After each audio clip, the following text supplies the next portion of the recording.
Hi guys, welcome back to my YouTube channel. So ಇವತ್ತು ನಾನು ಮಕ್ಕಳಿಗೋಸ್ಕರ ಅಂತಾನೆ ಒಂದು ಚಿಕನ್ ರೆಸಿಪಿ ತಂದಿದ್ದೀನಿ. ಸೊ ಸ್ವಲ್ಪನೂ ಟೈಮ್ ವೇಸ್ಟ್ ಮಾಡದೆ ಹೇಗೆ ಮಾಡೋದು ಅಂತ ಹೇಳ್ಕೊಡ್ತೀನಿ, ಬನ್ನಿ. ಸೊ ಇವಾಗ ಒಂದು ಒಗ್ಗರಣೆ ಮಾಡ್ಕೋಬೇಕಾಗತ್ತೆ. ಒಂದು ಸ್ಟವ್ ಮೇಲೆ ಒಂದು ಕಡಾಯಿ ಇಟ್ಬಿಟ್ಟು ಅದಕ್ಕೆ ಸ್ವಲ್ಪ ಎಣ್ಣೆ ಹಾಕ್ಕೊಳ್ಳಿ. ಎಣ್ಣೆ ಕಾದಿದ ಮೇಲೆ ಅದಕ್ಕೆ ಒಂದು ಗಡ್ಡೆ ಬೆಳ್ಳುಳ್ಳಿ ಹಾಗೆ ಸ್ವಲ್ಪ ಕರಿಬೇವಿನ ಸೊಪ್ಪು ಆ್ಯಡ್ ಮಾಡಿಕೊಂಡು ನೀಟಾಗಿ ಮಿಕ್ಸ್ ಮಾಡಿಕೊಂಡು ಗೋಲ್ಡನ್ ಬ್ರೌನ್ ಬರೋ ತನಕ ಕಾಯಿಸ್ಕೋಬೇಕಾಗತ್ತೆ. ಸೊ ಇಷ್ಟ ಆದರೆ ಸಾಕಾಗುತ್ತೆ. ಇದಾದಮೇಲೆ ನಾವು ಇವಾಗ ಈರುಳ್ಳಿನ ಇದಕ್ಕೆ ಆ್ಯಡ್ ಮಾಡ್ಕೊಳ್ಳೋಣ. ಈರುಳ್ಳಿನೂ ಅಷ್ಟೇ ಸೇಮ್ ಪ್ರೊಸೀಜರ್, ಇಷ್ಟೇ ಗೋಲ್ಡನ್ ಬ್ರೌನ್ ಬರೋ ತನಕ ನೀವು ಫ್ರೈ ಮಾಡ್ಕೋಬೇಕಾಗುತ್ತೆ. ಎಷ್ಟು ಈರುಳ್ಳಿನ ನೀಟಾಗಿ ಫ್ರೈ ಮಾಡ್ತೀರೋ ಅಷ್ಟು ಚೆನ್ನಾಗಿ ಟೇಸ್ಟ್ ಬರುತ್ತೆ. ಸೊ ನಾನು ಇದರಲ್ಲಿ ಶುಂಠಿ ಬೆಳ್ಳುಳ್ಳಿ ಪೇಸ್ಟ್ ಆ್ಯಡ್ ಮಾಡ್ತಾಯಿಲ್ಲ. ಶುಂಠಿ ಬೆಳ್ಳುಳ್ಳಿ ಪೇಸ್ಟ್ ಯಾವಾಗ ಆ್ಯಡ್ ಮಾಡ್ತೀನಿ ಅಂತ ನೀವು ನೋಡಿ, ಫುಲ್ ವೀಡಿಯೋ ನೋಡಿದ್ರೆ ನಿಮಗೆ ಗೊತ್ತಾಗುತ್ತೆ.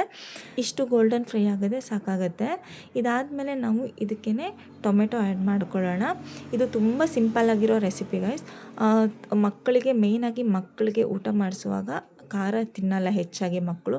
ಸೊ ಅವ್ರಿಗೋಸ್ಕರ ಅಂತಲೇ ನಾನು ಇದನ್ನು ತೋರಿಸ್ಕೊಡ್ತಾ ಇದ್ದೀನಿ. ತುಂಬ ಕ್ವಿಕ್ಕಾಗಿ ಆಗುತ್ತೆ. ನೀವು ಬೇಗನೆ ಟೈಮ್ ಇಲ್ಲ ಅಂದವರು ಸಹ ಇದನ್ನು ಬೇಗ ಕ್ವಿಕ್ಕಾಗಿ ಮಾಡಿಕೊಂಡು ಮಕ್ಕಳಿಗೆ ಊಟ ಮಾಡಿಸ್ಬೋದು. ತುಂಬ ಚೆನ್ನಾಗಿ ಊಟ ಮಾಡ್ತಾರೆ.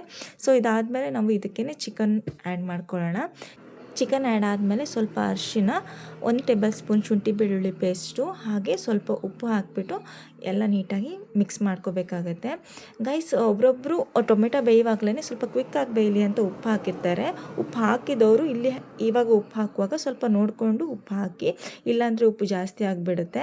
ಸೊ ಇದಾದಮೇಲೆ ನೀಟಾಗಿ ಕುಕ್ ಆಗಬೇಕಾಗತ್ತೆ. ಸೊ ಇವಾಗ ಕುಕ್ ಆಗಿದೆ, ಒಂದು 75% ಕುಕ್ ಆಗಿದೆ. ಇವಾಗಲೇ ನೀವು ನೀರು ಬೇಕಾದರೆ ಸ್ವಲ್ಪ ನೀರನ್ನ ಆ್ಯಡ್ ಮಾಡ್ಕೋಬೋದು ಗೈಸ್, ಬೇಡ ಅಂದರೆ ಸ್ಕಿಪ್ ಮಾಡ್ಕೊಳ್ಳಿ. ಇದಕ್ಕೇ ಒಂದೇ ಒಂದು ಸ್ಪೂನು ಯಾವುದಾದ್ರೂ ಒಂದು ಚಿಕನ್ ಮಸಾಲಾನ ಆ್ಯಡ್ ಮಾಡ್ಕೊಳ್ಳಿ. ಚಿಕನ್ ಮಸಾಲ ಆ್ಯಡ್ ಮಾಡೋದ್ರಿಂದ ನಮಗೆ ಟೇಸ್ಟು ಇನ್ನೂ ಜಾಸ್ತಿ ಆಗುತ್ತೆ. ಇದನ್ನು ಇವಾಗ ನೀಟಾಗಿ ಪೂರ್ತಿಯಾಗಿ ಕುಕ್ ಆಗೋಕ್ಕೆ ಬಿಡಬೇಕು. ಇವಾಗ ಕುಕ್ ಆಗಿದೆ, ನೋಡ್ತಾ ಇರ್ಬೋದು ನೀವು. ಇದ್ರ ಮೇಲ್ಗಡೆ ಸ್ವಲ್ಪ ಕೊತ್ತಂಬರಿ ಸೊಪ್ಪಿದ್ರೆ ಹಾಕಿ ಫಿನಿಶ್ ಮಾಡಿದರೆ ಆಯಿತು ಗೈಸ್. ಇಷ್ಟೇ ಸಿಂಪಲ್ ಆಗಿದೆ, ಯಾರು ಬೇಕಾದರೂ ಮಾಡ್ಕೋಬೋದು. ಜಸ್ಟ್ ಒಂದು 20 ಮಿನಿಟ್ಸ್ ಇದ್ದರೆ ಸಾಕು. ರೆಸಿಪಿ ತುಂಬ ಚೆನ್ನಾಗಿ ಬರುತ್ತೆ. ಒಂದು ಸಲ ನಿಮ್ಮ ಮನೆಯಲ್ಲಿ ನೀವು ಟ್ರೈ ಮಾಡಿ ನೋಡಿ, ನಿಮ್ಮ ಮಕ್ಕಳು ಹೇಗೆ ಊಟ ಖಾಲಿ ಮಾಡ್ತಾರೆ ಅಂತ ನಿಮಗೆ ಗೊತ್ತಾಗುತ್ತೆ. ಹಾಗೆ ನನ್ನ ರೆಸಿಪಿ ಇಷ್ಟ ಆಗಿದ್ದಲ್ಲಿ ನನಗೆ ಕಮೆಂಟ್ ಮಾಡಿ ತಿಳಿಸಿ. ಇದು ನನ್ನ ಮೊದಲನೇ ವಿಡಿಯೋ ಆಗಿರೋದ್ರಿಂದ ನನ್ನ ಚಾನಲ್ಗೆ ಸಪೋರ್ಟ್ ಮಾಡಿ ಆ್ಯಂಡ್ ನನ್ನ ಚಾನಲ್ಗೆ ಸಬ್ಸ್ಕ್ರೈಬ್ ಮಾಡ್ಕೊಳ್ಳಿ. ಹಾಗೆ ನೆಕ್ಸ್ಟ್ ವಿಡಿಯೋ ಬರೋ ತನಕ ಎಲ್ಲರೂ ಸ್ಟೇ ಟ್ಯೂನ್.